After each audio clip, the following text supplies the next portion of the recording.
Monica Hill had seen her share of darkness, but nothing could have prepared her for the abyss that lay ahead in the Raven case. When she was first briefed on the serial killings, she immediately sensed this was different, more personal, more sinister. The killer had already claimed 5 young women, each death more horrifying than the last. The pressure to catch him before he struck again was immense, and as the youngest agent in the FBI's Behavioral Analysis Unit, Monica was determined to prove herself. What began as a professional challenge soon became an obsession. The first victim, Alyssa Kent, was a vibrant 25-year-old teacher, beloved by her students and colleagues. Her body was found in the basement of an abandoned building, displayed with a twisted sense of reverence. The precision of the incisions, the arrangement of her limbs, suggested a ritualistic aspect to the killing. Her heart had been removed, replaced by a black raven's feather. There were no signs of struggle, no defensive wounds. It was as if she had known her killer and gone with him willingly. Alyssa's friends and family were devastated, but none could offer any leads. She had no known enemies, no troubled past. The only clue was a series of encrypted messages found on her phone, sent from a burner number. One of the messages, from a contact identified as Elliot Gray, read, "I understand you in ways no one else does. You have a way of seeing the world that resonates with me deeply. You're not alone. Alyssa, I'm here for you." The burner phone was untraceable, leaving Monica with few leads to follow. The second victim, Emily Clark, a 24-year-old aspiring artist, was found under similar circumstances. Described as kind and gentle, she had been dating someone new, Mark Davenport, who quickly became a suspect. Despite his visible distress, Mark's alibi was solid. He had been out of town the weekend Emily was killed. Monica couldn't shake the feeling he was hiding something, but a deeper background check turned up nothing. Mark was clean, almost too clean. Monica discovered that Emily had been corresponding with a mysterious figure online. The chats were deleted, but fragments recovered suggested Emily had confided in someone about her insecurities, fears, and dreams. This person had wormed their way into Emily's life, earning her trust before betraying it. The third victim, Sarah Whitman, a 23-year-old nursing student, had been abducted from her college campus. Outgoing and social, Sarah had become withdrawn in the weeks leading up to her death, spending more time alone. Monica found a journal in Sarah's apartment, filled with cryptic entries about a man she had met at a local coffee shop. "He sees me," one entry read. "It's like he knows everything about me." The coffee shop became a focal point of the investigation, but the baristas and regulars couldn't recall anyone unusual. Security footage showed Sarah meeting with a man whose face was obscured by a baseball cap. They sat together for hours, deep in conversation. Monica's gut told her this man was important, but once again, the trail went cold. The fourth victim, Hannah Reyes, a 26-year-old software engineer, was found in her apartment. Her death was the most brutal of them all. The crime scene was chaotic, indicating a violent struggle. Unlike the other victims, Hannah had fought back, and her apartment was left in disarray. Despite this, no discernible clues emerged from the scene. Hannah's colleagues described her as brilliant but reclusive. She had been working on a project that could revolutionize cybersecurity, something she was protective of. Her co-workers speculated that someone might have wanted to steal her work, but there was no evidence of a break-in or anything stolen. Monica discovered Hannah had recently joined a dating app, where she had been messaging someone who shared her passion for technology. The conversations were intense and almost philosophical. Monica suspected the killer had used this connection to manipulate Hannah. As Monica pieced together the victims' lives, a disturbing pattern emerged. Each woman had been involved with someone new, someone who had appeared out of nowhere and quickly gained their trust. The killer was intelligent, methodical, and patient, selecting his victims carefully and learning everything he could about them before striking. The fifth victim, Jessica Moore, a 27-year-old attorney, was found in her car, mutilated beyond recognition. Known for her tenacity and sharp mind, Jessica had become paranoid in the weeks before her death, convinced someone was watching her. She had installed security cameras in her home and hired a private investigator, but nothing came of it. Footage from the night of her death showed her driving alone, her face pale and drawn. The private investigator, Alan Griggs, became a person of interest. He admitted to following Jessica on several occasions, but insisted it was part of his job. His record showed he was trailing another suspect the night Jessica was killed, but Monica wasn't convinced. Griggs, a former cop with a checkered past, dismissed from the force for excessive force and known for bending the rules, had no direct evidence linking him to the crime. Monica's frustration grew with each dead end. The killer was always one step ahead, leaving just enough clues to taunt her but not enough to catch him. The victims' lives had been carefully dismantled, their trust exploited. The killer was a master manipulator, understanding the human psyche all too well. Monica focused on a few key suspects: Mark Davenport, who seemed too perfect; Alan Griggs, with his dark past; Stephen Harris, a barrister with a troubling history; and Ethan Brooks, a high school teacher with a seemingly spotless record. Each had potential, but none had direct evidence linking them to the crimes. Then, one evening, Monica received an anonymous tip. The distorted voice on the line said, "You're looking in the wrong place. The answer is closer than you think." Before she could ask more, the line went dead. The tip left her rattled. What did it mean? Who was the caller? Was it the killer playing with her, or someone who genuinely wanted to help? Monica decided to follow the lead, even though it was risky. She reviewed the case files again, focusing on the suspects she had already interviewed. Something nagged at her, something she had overlooked. She decided to start with Ethan Brooks. There was something about him that didn't add up. Ethan lived in a modest apartment not far from where the last victim was found. He had no close friends or family, and his life appeared open. But Monica discovered Ethan had been married once, years ago.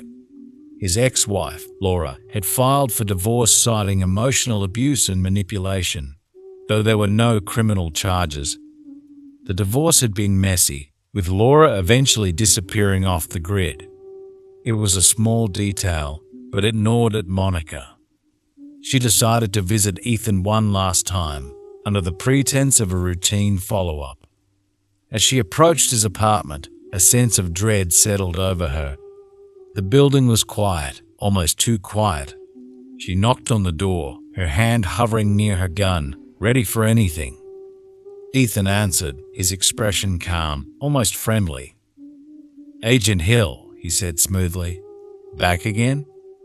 Monica forced a smile. "Just a few more questions, if you don't mind." Ethan stepped aside, allowing her to enter. The apartment was clean, orderly, almost sterile, just as it had been during her last visit. But this time, Monica noticed something different. The atmosphere felt off, as if the air itself was charged with a sinister energy. As Monica began her questioning, her mind raced. Her eyes scanned the room, searching for anything out of place. And then she saw it, a small black feather, partially hidden under a stack of papers on the coffee table. Her heart skipped a beat. Ethan followed her gaze and smiled. I found it outside. Thought it was interesting." Monica felt a chill run down her spine. "Interesting," she echoed, her voice steady despite the fear gnawing at her insides.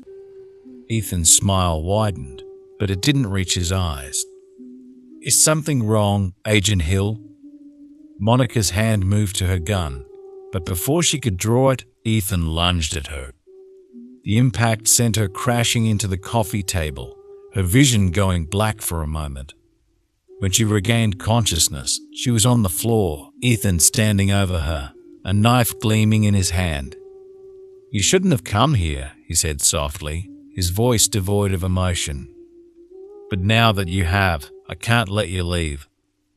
Monica's mind raced. She needed to escape, but her body felt heavy, sluggish. She tried to reach for her gun, but Ethan kicked it away, his foot connecting with her ribs in a sickening crunch. Pain shot through her, but she bit back a scream, knowing it would only make things worse. Ethan knelt beside her, his cold eyes boring into hers. "You were so close," he murmured, almost wistfully. "But you missed the most important detail." Monica struggled to focus, her thoughts jumbled and incoherent. "Why?" she managed to gasp. Ethan tilted his head, considering her question. "Because I could," he said simply. "Because they trusted me, and I made them feel special. They all wanted something: love, understanding, validation, and I gave it to them. Just before I took it away." Monica felt a wave of nausea. This wasn't just about killing, it was about control, breaking his victims piece by piece. And now she was next. In a desperate move, Monica reached for a shard of broken glass from the coffee table. With a swift motion, she drove it into Ethan's leg. He screamed, his grip on the knife faltering. She seized the moment to scramble away, her vision blurring with pain. The apartment door burst open, and her partner, Jameson, stormed in, gun drawn. "FBI, drop the knife," he ordered. Ethan hesitated for a heartbeat, then dropped the knife, his face a mask of cold resignation. Monica, bruised and battered, scrambled to her feet as Jameson handcuffed Ethan. The apartment was soon swarming with forensic teams and officers, but Monica's focus remained on Ethan. Hours later, Ethan was in an interrogation room, his demeanor eerily calm as he awaited questioning. The room was dimly lit, casting long shadows on the walls. Monica and Jameson entered, their expressions a mix of fatigue and resolve. Ethan sat at the table, his hands folded in front of him. Monica began, "We're going to need you to explain everything. Why did you do it? How did you pick your victims? Where did you take them?" Ethan's eyes glinted with a chilling intensity. He leaned forward, his voice steady but dripping with a cold, unsettling calm.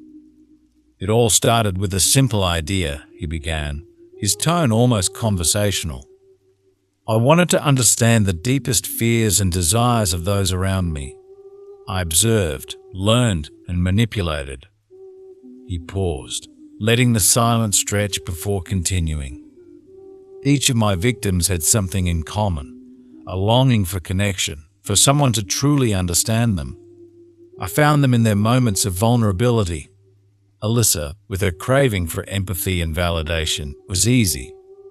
I reached out with messages that spoke to her deepest insecurities." Ethan's gaze hardened as he spoke about each victim, his words punctuated by disturbing detail. Emily was an artist, desperate for someone to appreciate her talent and her soul. I pretended to be a kindred spirit, someone who saw the beauty she was afraid no one else could. I manipulated her through our online conversations, making her believe that I was the one who truly understood her. He leaned back, his fingers tracing invisible patterns on the table. Sarah was different. She was outgoing, surrounded by friends, but secretly yearning for something more intimate. I approached her at the coffee shop, feigning interest in her passions. I wormed my way into her life, feeding her fears and desires until she trusted me completely. Ethan's expression grew darker as he described Hannah. Hannah was driven by her work, obsessed with her projects. She was a challenge because she was so focused, so isolated. I used her need for intellectual stimulation against her. I pretended to be someone who shared her enthusiasm for technology, drawing her into my web before striking. He shifted his gaze to Monica, his eyes cold and unfeeling. Jessica was the hardest. Her paranoia made her cautious, and I had to be very careful with her. I played on her fears, convincing her that she was being watched, that she was in danger. I made sure she felt that she had no one else to turn to before I ended her life. Ethan's voice was now barely above a whisper, but the room seemed to close in around them. I chose places that made them feel safe or familiar, locations that would lull them into a false sense of security. I studied their habits, their routines. Every detail was calculated, every move deliberate. Monica shivered, unable to shake the feeling of being trapped in Ethan's web of manipulation. And the feathers? What was the significance? Ethan's lips curled into a sinister smile. The raven's feather was a symbol. To me, it represented the moment I took away their freedom, their life. It was a mark of my control, a way to remind them of who had power over them, even in death. As Ethan finished his chilling confession, Monica felt the full weight of his depravity. His calculated explanations painted a disturbing portrait of control and obsession. "It was never really about them," Ethan said softly. "It was about proving I could control their lives." With Ethan finally in custody, Monica and Jameson left the interrogation room, the air heavy with a sense of grim finality.